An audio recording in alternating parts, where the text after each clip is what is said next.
आइए देखें क्या है आज की खबरों में। जिले में गणतंत्र दिवस समारोह के आयोजन को लेकर सभी तैयारियां पूर्ण हो चुकी हैं।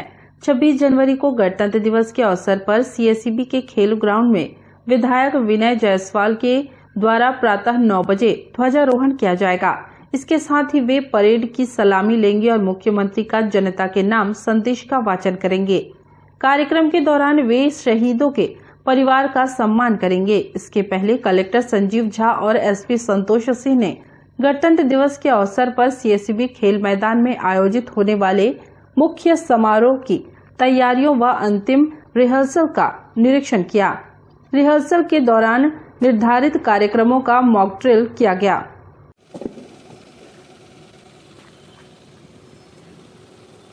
माननीय मुख्य अतिथि श्री मदन कंवर सर, जिलाधीश Shri Sanjeev Jha sir, SP Shri Santosh Singh sir और परेड कमांडर श्री अनंतराम पैकरा निरीक्षण वाहन पर सवार।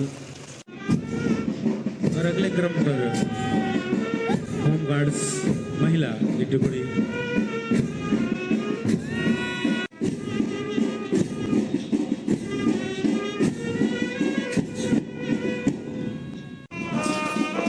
जिन वीर शहीदों ने अपनी कुर्बानी दी और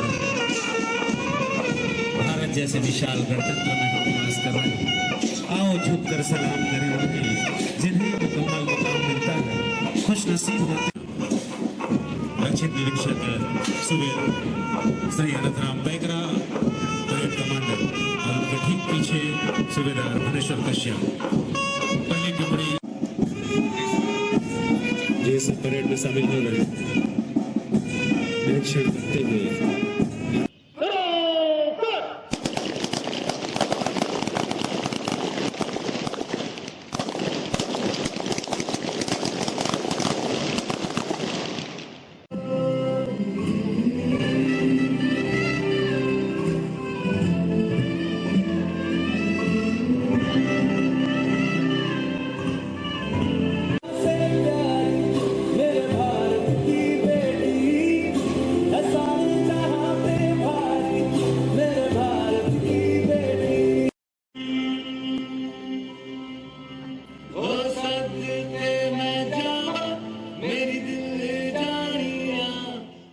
गणतंत्र दिवस का आज पूर्वाभ्यास हो रहा है, जैसा कि आप देख सकते हैं। और इस बार गणतंत्र दिवस का जो कार्यक्रम होगा उसमें जो सेरेमोनियल प्रोग्राम होते हैं, जो परेड होते हैं, उसके अलावा विगत 2-3 वर्षों में पहली बार ऐसा होगा कि जो स्कूली बच्चे हैं उनका कल्चरल प्रोग्राम होगा और विभिन्न विकास योजनाओं में अपने छत्तीसगढ़ की विभिन्न विभागों की उपलब्धियों को दिखलाने वाला एक झांकियों का भी प्रदर्शन होगा।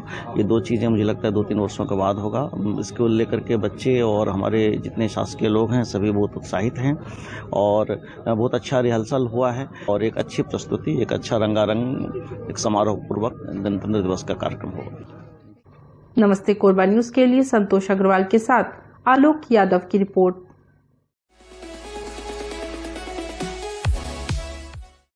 आयुक्त प्रभाकर पांडे ने छठ घाट निर्माण हेतु पूर्वांचल विकास समिति के पदाधिकारियों, सदस्यों व निगम के अधिकारियों की टीम के साथ स्थल निरीक्षण किया। कोरबा दर्रे मुख्य मार्ग में भवानी मंदिर एवं चिल्ड्रन ट्रैफिक पार्क के बीचों बीच हसदेव नदी के तट पर घाट निर्माण की प्लानिंग तैयार करने के निर्देश अधिकारियों को दिए।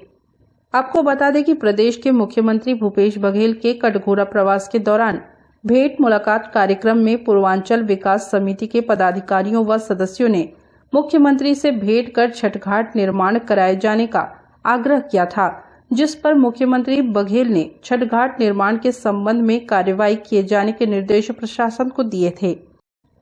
नमस्ते कोरबा न्यूज के लिए अजय अग्रवाल के साथ रामकुमार यादव की रिपोर्ट।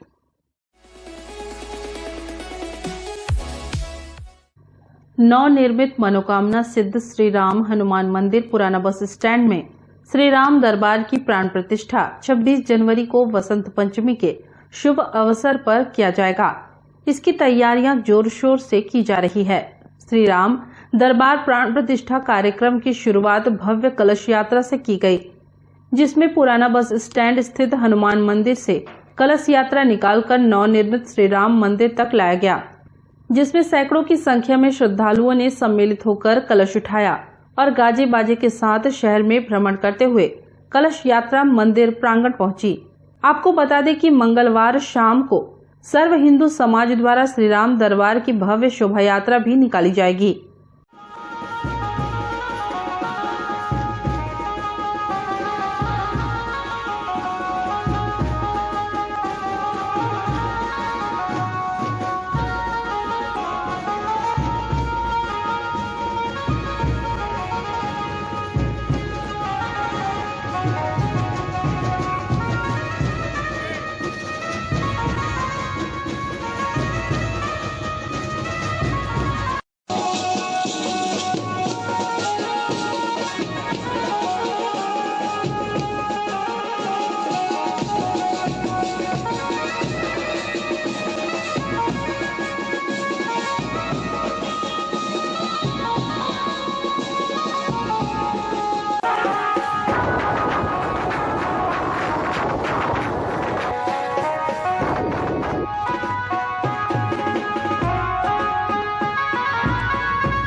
नमस्ते कोरबा न्यूज के लिए अजय अग्रवाल के साथ ममता साहू की रिपोर्ट। बुलेटिन में अब वक्त है एक छोटे से ब्रेक का, मिलते हैं ब्रेक के बाद। हमें जानकारी मिली है कि कुछ लोग नमस्ते कोरबा समाचार में खबर चलाने के नाम से पैसों की उगाही कर रहे हैं। आप सभी से अनुरोध है कि खबर चलाने के नाम से अगर कोई आपसे पैसों की मांग करता है तो आप अपने संबंधित थाना क्षेत्र में उस व्यक्ति की शिकायत करें।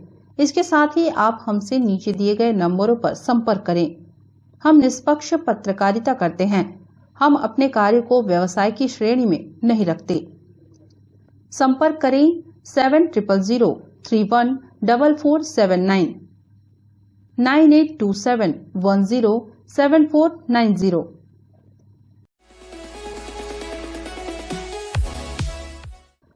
कोरबा का निगम प्रशासन अपनी जिम्मेदारियों के प्रति किस कदर लापरवाह बना हुआ है, इस बात का अंदाजा इसी बात से लगाया जा सकता है कि जयंती के दिन भी उनके द्वारा नेताजी सुभाष चंद्र बोस की प्रतिमा की सफाई नहीं करवाई गई। जब जयंती में प्रतिमा पर माल्यार्पण करने बंग समाज के लोग मौके पर पहुंचे तो उनके गुस्से का ठिकाना नहीं रहा और फोन पर ही उन्होंने इसके लिए जिम्मेदार लोगों को जमकर सुनाया। इसके बाद निगम का अमला हरकत में आया और प्रतिमा की साफ सफाई को लेकर गंभीरता दिखाई। बंग समाज के लोगों का आरोप है कि शहर के चौक चौराहों पर नेताओं और महापुरुषों की प्रतिमाएं तो लगा दी गई हैं, लेकिन उनकी सफाई और सुध लेने की फुर्सत उन्हें नहीं है। शहर के लगभग सभी चौक चौराहों पर किसी न किसी नेता व महापुरुष की प्रतिमा मौजूद है, जो देखरेख व रखरखाव के अभाव में धूल खा रही हैं। विशेष मौकों पर देर सबेर उनकी सुध ली जाती है और बाकी समय उन्हें उनके हाल पर छोड़ दिया जाता है। बहरहाल बंग समाज की फटकार के बाद नेताजी की प्रतिमा की सफाई की गई, फिर माल्यार्पण कर उनकी जयंती मनाई गई। तो आज नेताजी का जन्म दिवस है।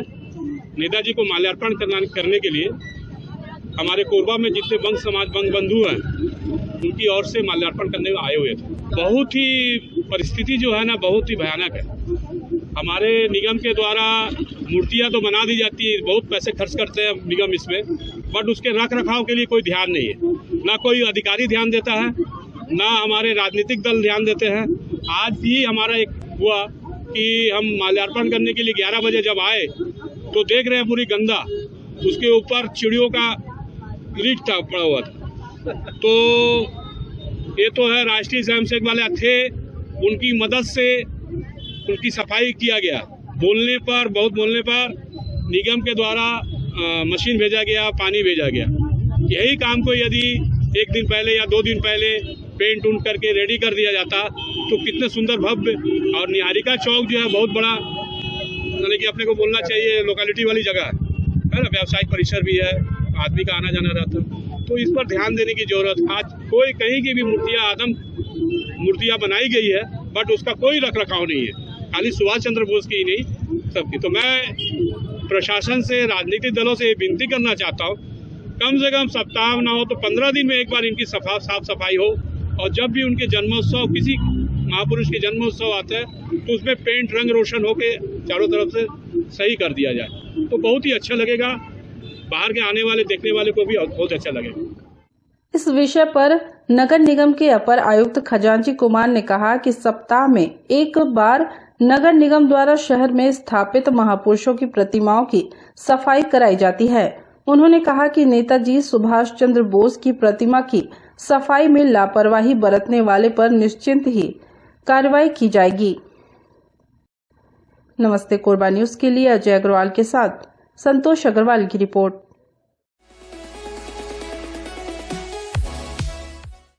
छत्तीसगढ़ आदिवासी विकास परिषद के जेबी कारपे निर्विरोध जिलाध्यक्ष चुने गए।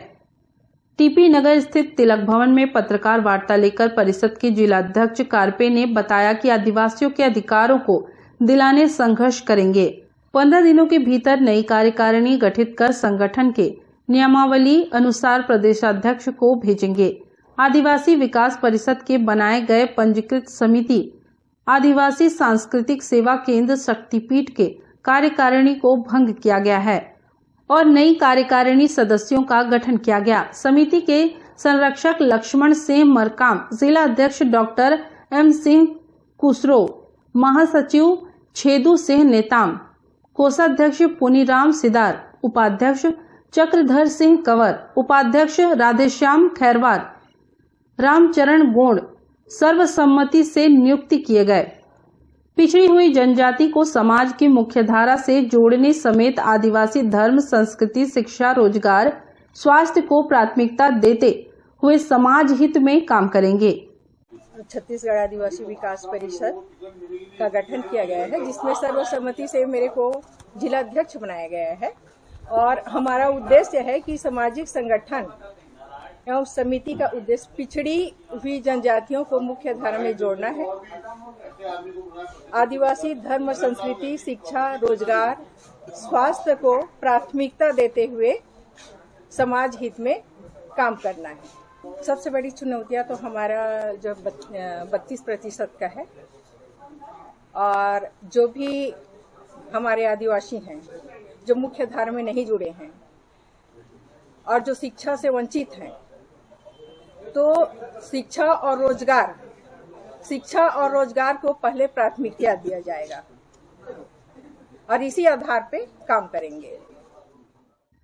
नमस्ते कोरबा न्यूज के लिए रामकुमार यादव के साथ संतोष अग्रवाल की रिपोर्ट।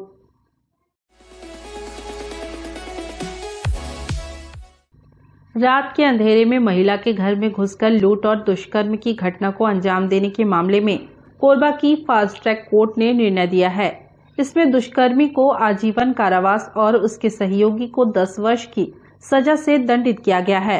पुलिस के द्वारा अपराध पंजीबद्ध करने के बाद अदालत की कार्रवाई में आरोप साबित करने में लोक अभियोजन सफल रहे।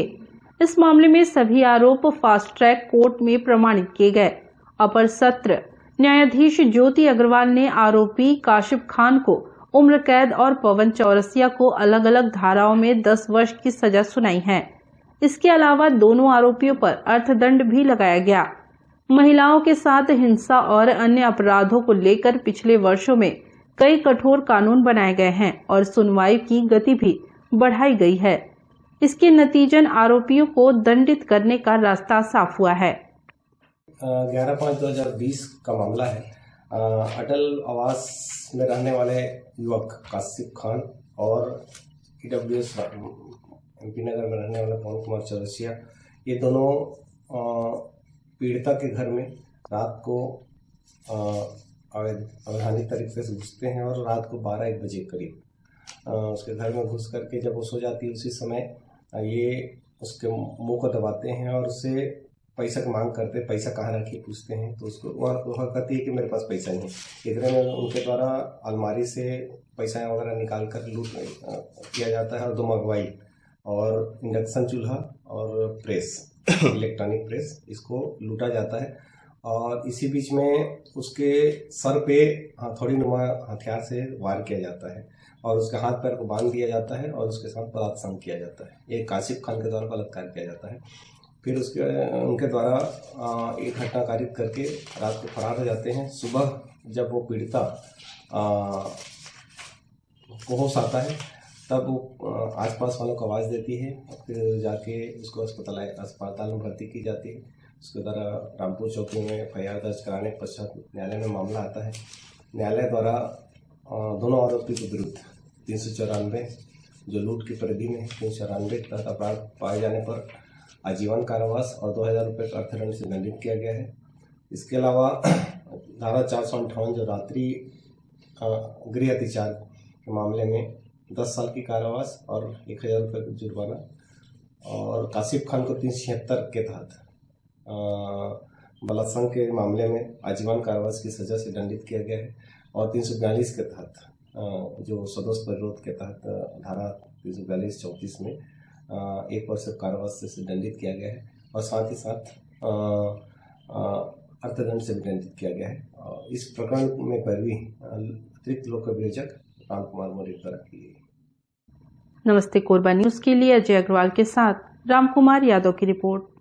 न्यूज के इस बुलेटिन में बस इतना ही। न्यूज अपडेट के लिए जुड़े रहें हमारे YouTube channel, Facebook, Telegram, Instagram, Twitter को सब्सक्राइब, लाइक, कमेंट करना ना भूलें। नमस्कार।